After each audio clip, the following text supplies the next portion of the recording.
साथियों, आज हम इस वीडियो में फ्रांस के पंचम गणतंत्र के संविधान में जो मौलिक अधिकार हैं वो पढ़ेंगे।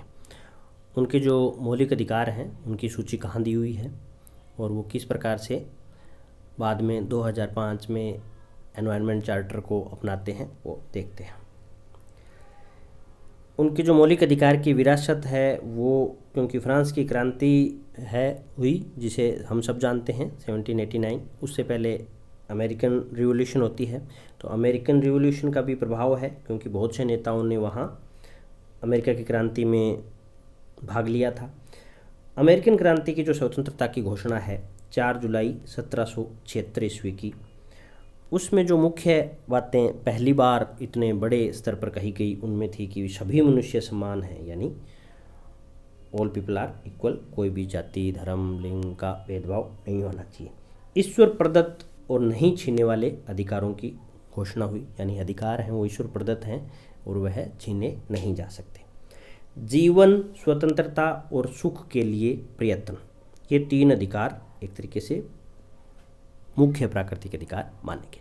देखिए, हम जब कोई कॉम्पिटिटिव एग्जाम की तैयारी कर रहे हैं तो अगर हम राइट पढ़ते हैं, राइट एज ए कॉन्सेप्ट, तो 3-4 जो डॉक्यूमेंट हैं वो मैं समझता हूँ कि हमें पक्का देख लेना चाहिए। एक तो अमेरिकी जो रिवॉल्यूशन है उसका जो प्रियम्बल है या जो घोषणा पत्र है, या फ्रांस की रिवॉल्यूशन का जो घोषणा पत्र है।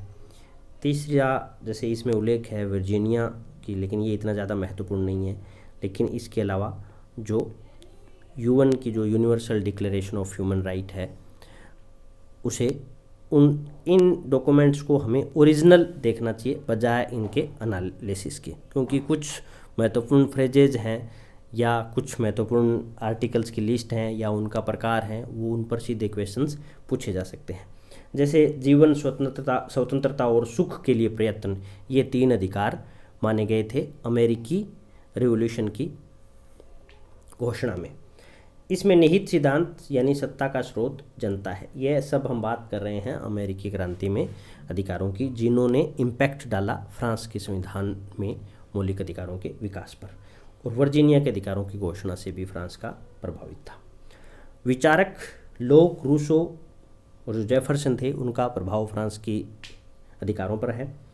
26 अगस्त 1789 को राष्ट्रीय सभा ने, यानी हम बात कर रहे हैं फ्रांस की क्रांति की, राष्ट्रीय सभा ने मानव और नागरिक के अधिकारों की जो घोषणा को स्वीकार किया था। ये जो फ्रांस की घोषणा थी उनका भी प्रभाव है। उनमें क्या था? कानून की दृष्टि से सभी समान, समस्त सार्वजनिक पदों पर सब नागरिकों के नियुक्त होने का अधिकार, बिना कारण दंड नहीं दिया जा सकता और बंदी नहीं बनाया जा सकता, भाषण व प्रकाशन की स्वतंत्रता, कर का बाहर सभी वर्गों पर बराबर डालने और सभी का निजी संपत्ति का अधिकार।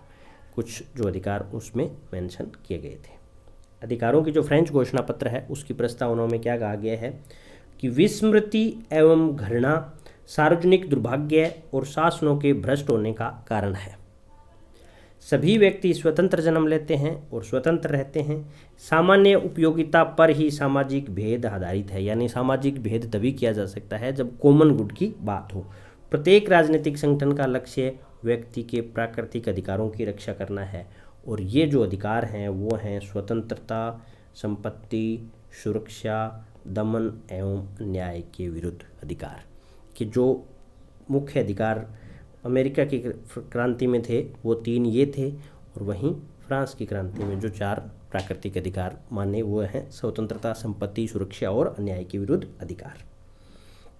1793 का जैकोबियन कॉन्स्टिट्यूशन में मताधिकार और विद्रोह के अधिकार को माना गया था, और सरकार का कर्तव्य था प्रत्येक नागरिक की आजीविका का प्रबंध करने का।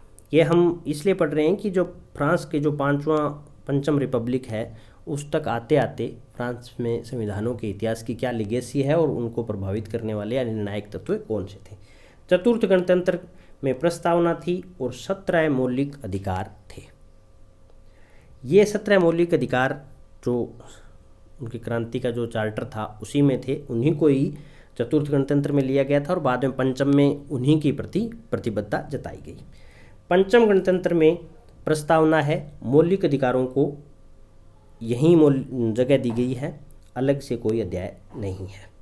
प्रस्तावना में ही मानवाधिकार और राष्ट्रीय संप्रभुता के उन सिद्धांतों को स्वीकार किया है जो चतुर्थ गणतंत्र के आधार थे। चतुर्थ गणतंत्र के 17 अधिकारों को स्वीकार किया गया है। लोकतंत्र और नागरिक स्वतंत्रता के समस्त आधुनिक उपकरणों को मान्यता दी गई है। नागरिकों के व्यक्तित्व विकास के अधिकाधिक साधन उपलब्ध कराने की गारंटी दी गई है। फ्रांस के वासी 1789 ईस्वी की घोषणा में परिभाषित, यानी 1789 की घोषणा में जो परिभाषित हैं और 1946 के संविधान में जो संपुष्टित और संपूरित हैं, राष्ट्रीय संप्रभुता और मानवाधिकार के प्रति अपनी भक्ति की निश्चयपूर्वक घोषणा करते हैं। यह प्रियम्बल में कहा गया है। The motto of fifth republic is liberty, equality and fraternity and its principle is government of the people, by the people and for the people, article 2।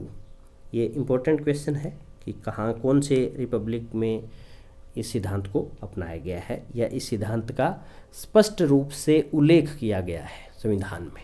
देखिए, अपनाया तो सारे रिपब्लिक में है, लोकतंत्र के प्रति प्रतिबद्धता तो सभी रिपब्लिक में है, लेकिन इसका स्पष्ट रूप से उल्लेख। जो मुख्य आर्टिकल हैं, जो मुख्य मौलिक अधिकार हैं, वो सामान्य अन्य जो गणतंत्रों में है वैसे से ही हैं। एक नज़र इनको देख लेते हैं। समस्त स्त्री व पुरुष विधि के समक्ष समान होंगे। व्यक्ति के स्वतंत्रता अलंघ्य होगी, यानी उल्लंघन नहीं किया जा सकता। व्यापार तथा सार्वजनिक सेवा में सबको समान अवसर मिलेगा, किसी का शोषण नहीं होगा। समूह संघ संस्था के संगठन की स्वतंत्रता होगी। श्रमिक वर्ग सामूहिक रूप से अपनी मजदूरी की मांग कर सकेंगे। नागरिकों के व्यक्तित्व विकास हेतु राज्य आवश्यक साधनों और सुविधाओं का प्रबंध करेगा। फ्रांस की राष्ट्रीय संस्कृति एवं शिक्षा की रक्षा की जाएगी। प्रचार और प्रसार के साधन उपलब्ध कराए जाएंगे। इसके साथ साथ समुद्र पार जो फ्रांसीसी राज्य और क्षेत्र हैं उनके प्रति भी कोई भेदभाव नहीं होगा। उनकी भी सभ्यता और संस्कृति को उचित सम्मान प्रदान किया जाएगा। गणतंत्र किसी भी प्रकार के भेदभाव को स्वीकार नहीं करता। समस्त नागरिकों को संवैधानिक उपचार का अधिकार होगा। देखिए, इस पर एग्जैक्टली इस प्रकार का शब्दावली तो नहीं है, लेकिन यह है कि गारंटी दी जाती है।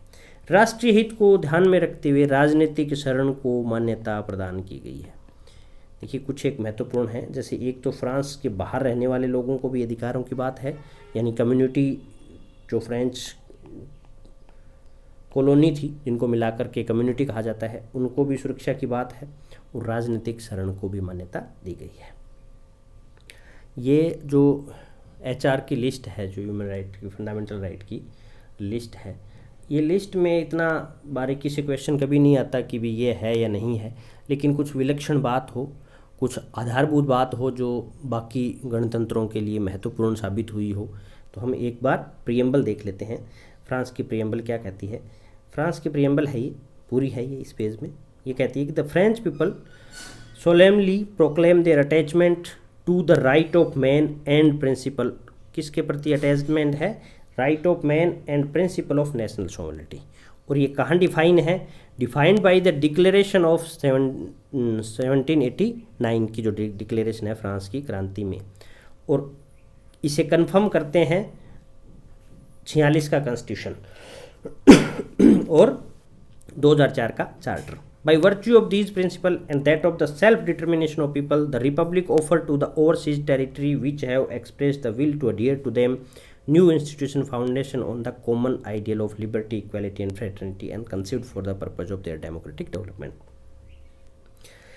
आर्टिकल 1 में फ्रांस की जो गणतंत्र का स्वरूप कैसा होगा वो लिखा हुआ है, यह भी महत्वपूर्ण है।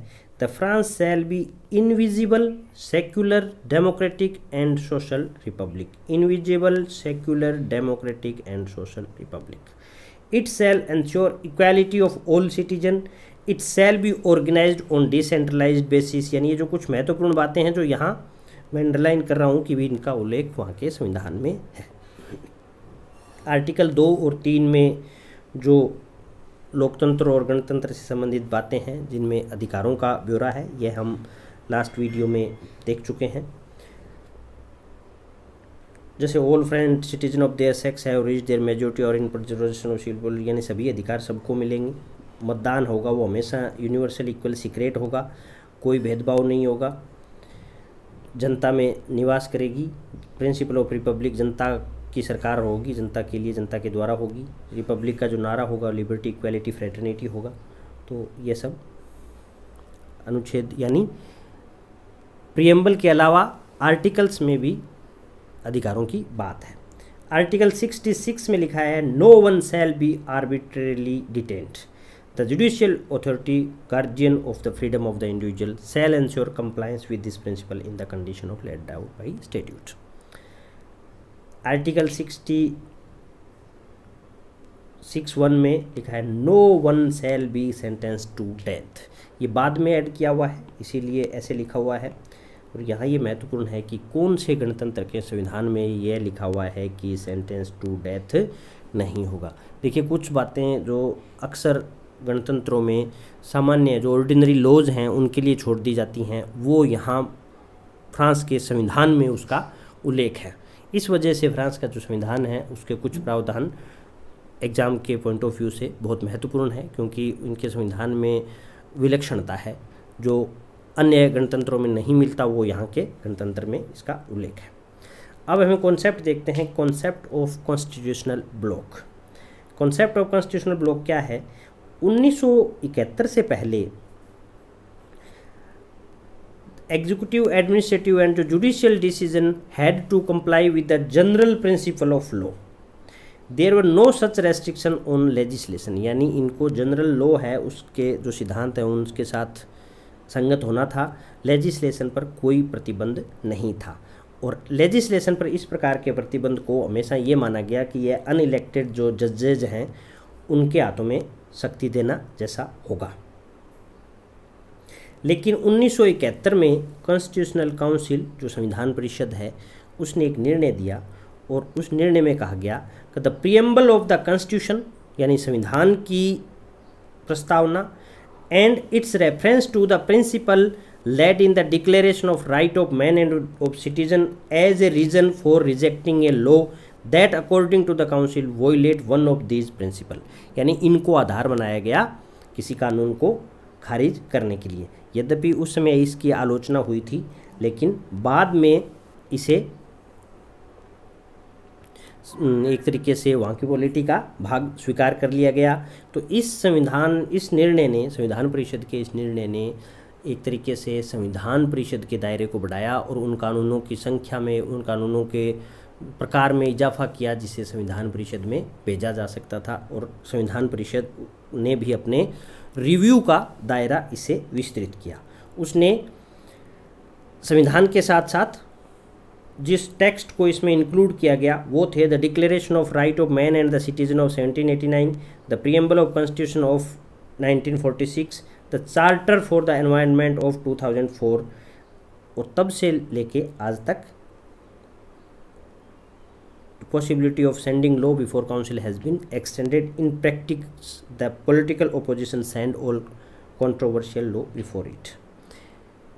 यानी कॉन्स्टिट्यूशनल ब्लॉक का अर्थ है कि वह सिर्फ एक सिंगल डॉक्यूमेंट नहीं है, इस सिंगल डॉक्यूमेंट के अलावा भी ये जो 3 डॉक्यूमेंट है वो इसका पार्ट है, और कॉन्स्टिट्यूशन काउंसिल इसके आधार पर कानून को रिजेक्ट करने की शक्ति रखती है। 1974 के संशोधन और 2008 के जो प्रायोरिटी क्वेश्चन ऑफ कॉन्स्टिट्यूशनलिटी है उससे यह दायरा और ज़्यादा विस्तृत हो गया है, यानी कुछ सेंस में न्यायिक पुनरावलोकन जैसा हो गया है।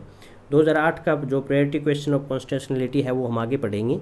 इससे कोई व्यक्ति अगर उसे ऐसा लगता है कि उसके अधिकारों का उल्लंघन हो गया है तो वह कोर्ट जा सकता है, और कोर्ट यानी दोनों प्रकार के कोर्ट के जो सर्वोच्च न्यायालय हैं वो उस मैटर को कॉन्स्टिट्यूशनल काउंसिल में भेज सकते हैं, और कॉन्स्टिट्यूशन काउंसिल उस कानून को रद्द कर सकती है क्योंकि वह किसी के फंडामेंटल राइट का उल्लंघन करता है। तो यह एक तरीके से जुडिशियल रिव्यू से मिलती जुलती व्यवस्था है, लेकिन अभी हम अगर ऑब्जेक्टिव आंसर के लिहाज से कहें तो फ्रांस में जुडिशियल रिव्यू नहीं है। Thank you so much. मिलते हैं नेक्स्ट वीडियो में।